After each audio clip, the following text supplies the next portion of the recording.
আজকে আপনাদের সাথে শেয়ার করব এরকম দেখতে লোভনীয় একটি খাবারের রেসিপি। আর সেটি হলো আলু টমেটোয় কাতলা মাছ। দারুণ মজার এই মাছ একবার যদি এইভাবে রান্না করে না খান তাহলে কিন্তু এর সত্যিকারের স্বাদ বুঝতেই পারবেন না। চলুন তবে শুরু করা যাক। মাছ রান্নার জন্য প্রথমেই কিন্তু মাছগুলোকে ভেজে নিতে হবে। তার জন্য আমি মাছগুলোকে হলুদ এবং লবণ দিয়ে ম্যারিনেট করে রেখেছিলাম এবং সেগুলোকে ভেজে নিচ্ছি। আর এই পাশে আমি আরেকটি পাতিলে তেল গরম করতে দিয়ে দিয়েছিলাম। হাফ কাপের মতন তেল দিয়ে তার মধ্যে হাফ কাপ পরিমাণ কুচি করে রাখা পেঁয়াজ খুব ভালোভাবে গোল্ডেন ব্রাউন কালার করে ভেজে নিতে হবে। তারপর অল্প একটু পানি দিয়ে এর মধ্যে দিয়ে দিচ্ছি হলুদ, মরিচ এবং ধনিয়ার গুঁড়া। সবগুলিই দিয়ে দিলাম 1 চামচ করে, তবে ধনিয়ার গুঁড়াটা দিয়েছিলাম 2 চা চামচ। এবারে দিয়ে দিলাম 1 চামচের মতন লবণ। এবারে সবকটি উপকরণ খুব সুন্দরভাবে কিন্তু মিশিয়ে নিতে হবে। খাবারের আসল স্বাদ কিন্তু মূলত এই মশলা কষানোর মধ্যেই অনেকখানি নির্ভর করে। মজাদার এই মাছটা আপনারা যদি এইবার আমার রেসিপি ফলো করে না খান তবে কিন্তু সত্যি মিস হয়ে যাবে। তাই ফুল ভিডিওটি দেখার চেষ্টা করবেন এবং কিভাবে রান্না করলাম সেটিও শিখে একবার অন্তত ট্রাই করবেন।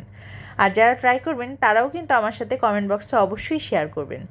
কিছুক্ষণ সময় পার হওয়ার পর দেখতে পাচ্ছেন মশলাটা খুব সুন্দরভাবে কষে এসেছে এবং তেলও উপরে ভেসে এসেছে। এই পর্যায়ে কিন্তু আমাদেরকে দিয়ে দিতে হবে কেটে রাখা আলুগুলোকে আমি মোটামুটি মিডিয়াম সাইজ করেই কেটে নিয়েছিলাম।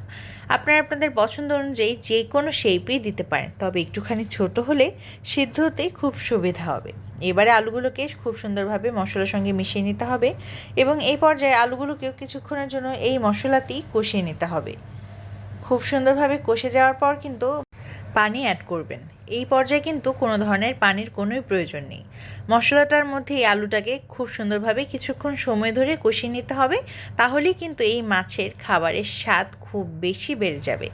এই পর্যায়ে কিন্তু আমি অল্প একটুখানি পানি দিয়ে দিলাম। পানিটা দেওয়া হয়ে গেলে এবারে আরও কিছুক্ষণের জন্য অপেক্ষা করতে হবে। এইবার এই আলুগুলোকে সিদ্ধ হওয়ার জন্য আমি এখানে একটি ঢাকনা দিয়ে আলুটাকে ঢেকে দিচ্ছি। কিছুক্ষণ সময় নিয়ে ঢাকনা দিয়ে ঢেকে রাখার পর দেখবেন আলুগুলো মোটামুটি সিদ্ধ হয়ে এসেছে।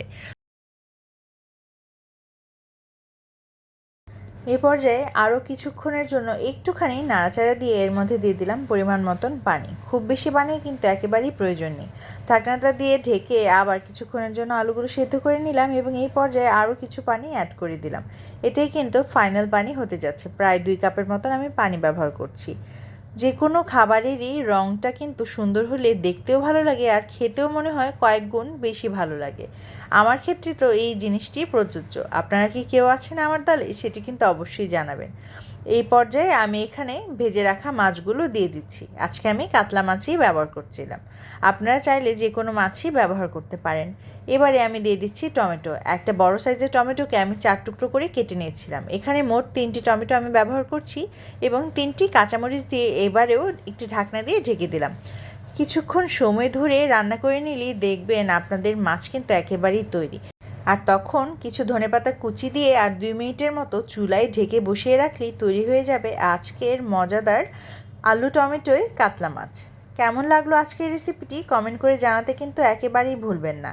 আর আমার রেসিপিটি একবার হলেও অবশ্যই ট্রাই করবেন। সবাই ভালো থাকবেন, সুস্থ থাকবেন। ভালো লাগলে অবশ্যই কমেন্ট করবেন।